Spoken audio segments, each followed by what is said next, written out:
एक बेटी के अरमान, रुला देने वाली कहानी।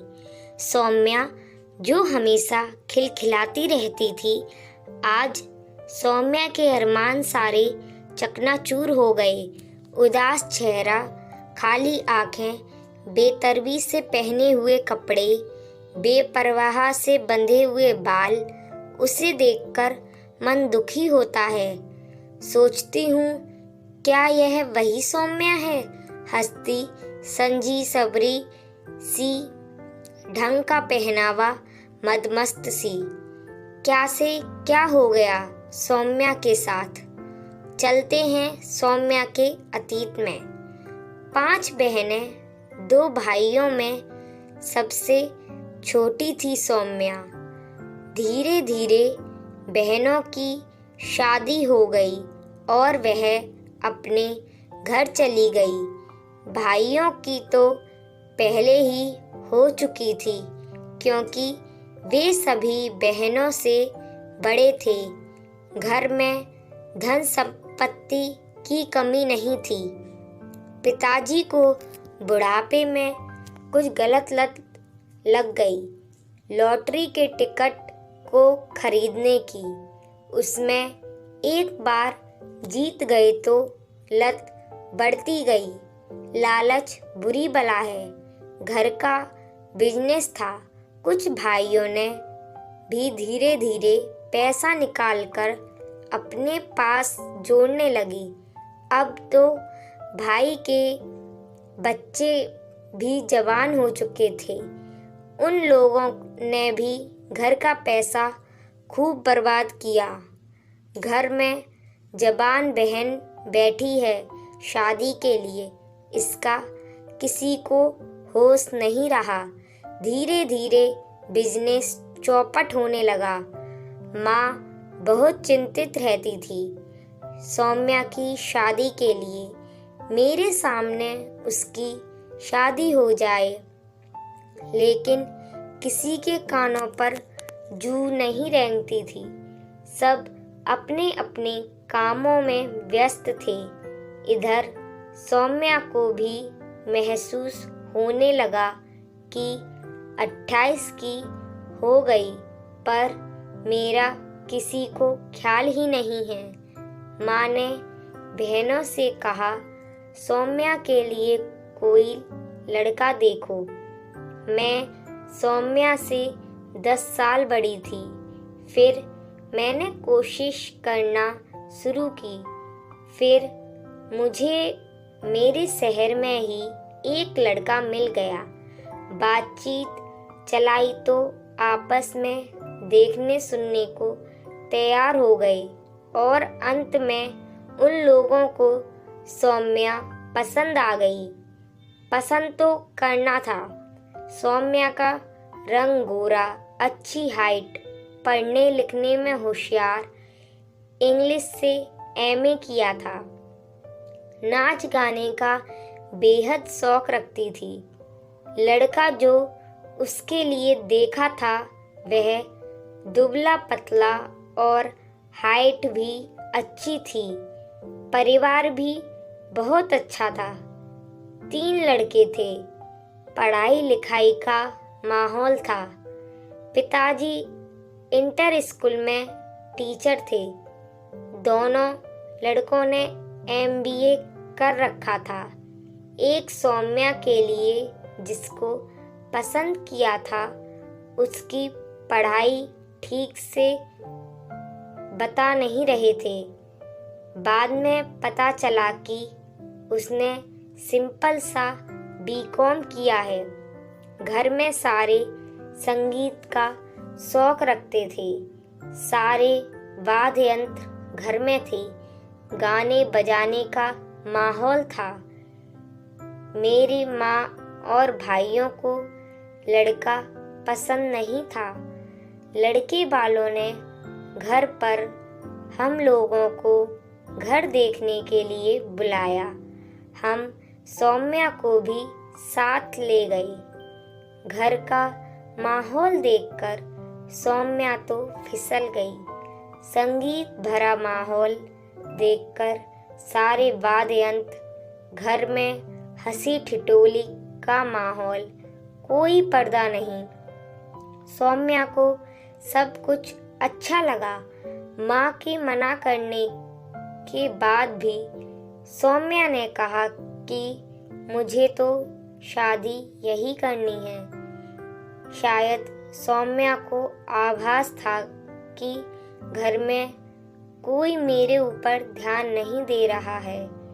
यहाँ लड़का थोड़ा देखने सुनने में कम है, लेकिन मेरे मन माफिक माहौल मिल रहा है तो ठीक है।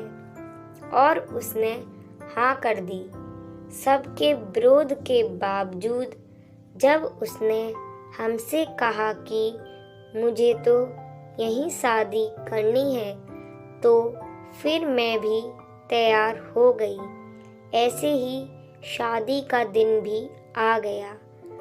सौम्या के ससुर ने एंड वक्त कुछ पैसों की मांग रख दी, जो भाई और पिताजी देने को तैयार नहीं थे।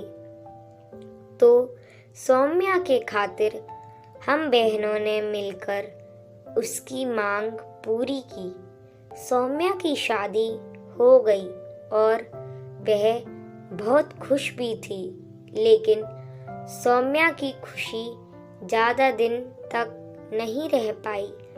पति अजीब अजीब लांछन लगाने लगा कि यह तो रात में उठकर चलती है, किसी को पुकारती है, बिना सिर पैर की बातें करती है। सौम्या के पति की कोई खास नौकरी नहीं थी। दवाइयों की कंपनी में एमआर था। बाकी दोनों भाई अच्छी नौकरी पर आ गए थे। धीरे धीरे परत दर परत राज खुलने लगा।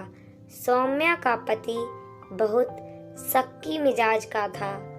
सौम्या के पति को छोड़कर सौम्या के चारों जीजाजी काफ़ी हैंडसम थे।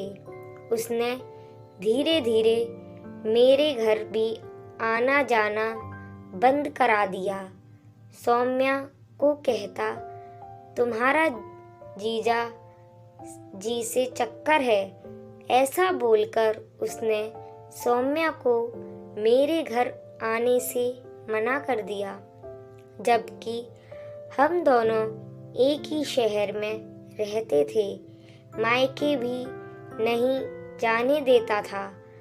माँ मिलने को तरसती रहती थी।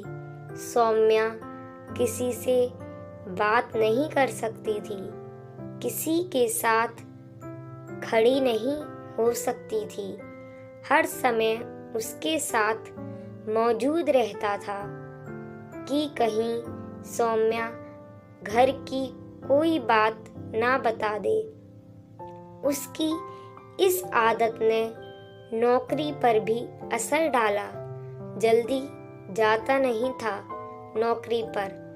घर में सौम्या की चौकीदारी करता। सास ससुर का रवैया धीरे धीरे बदलने लगा। फिर सौम्या गर्भवती हो गई। उसने बेटी को जन्म दिया। उस समय भी उसकी कोई देखभाल नहीं की गई और बात बात में पैसा मांगने की सब जिद करने लगते।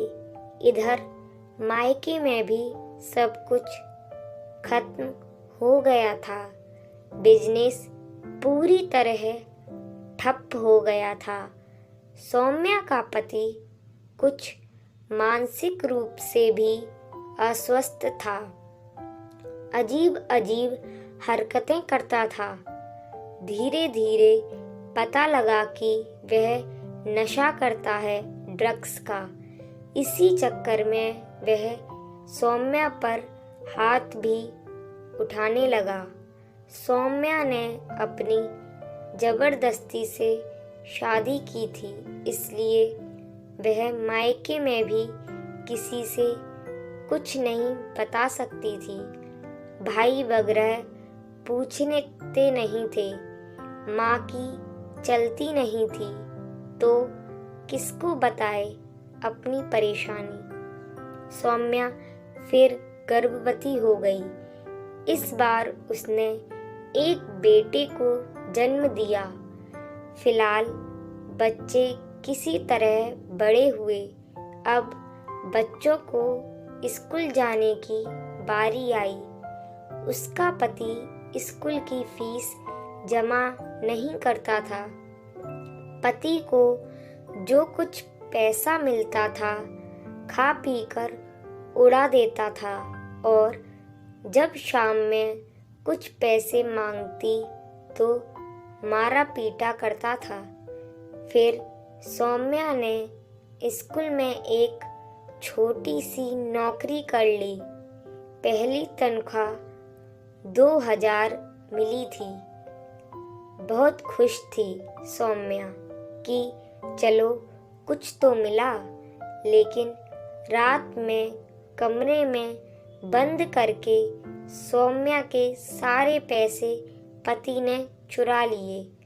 बहुत रोई थी उस दिन सौम्या। सास ससुर भी कुछ नहीं कहते थे। बेटे की ऐसी हरकत पर उल्टा सौम्या को ही गलत बताते। जैसे तैसे जिंदगी से जूझते हुए सौम्या निराश हो चुकी थी। उसने एक बार आत्महत्या करने की भी सोची, लेकिन बच्चों की ममता हर बार उसे समझा लेती थी। सौम्या के सारे अरमान पानी में बह गए। क्या सोचा था और क्या हो गया। और फिर एक दिन नींद की ज़्यादा खुराक लेने पर सौम्या की मौत हो गई। सौम्या आसमान की तरफ एकटक शून्य में देखे जा रही थी। एक एक कर सारे अरमान टूटकर बिखर गए सौम्या के।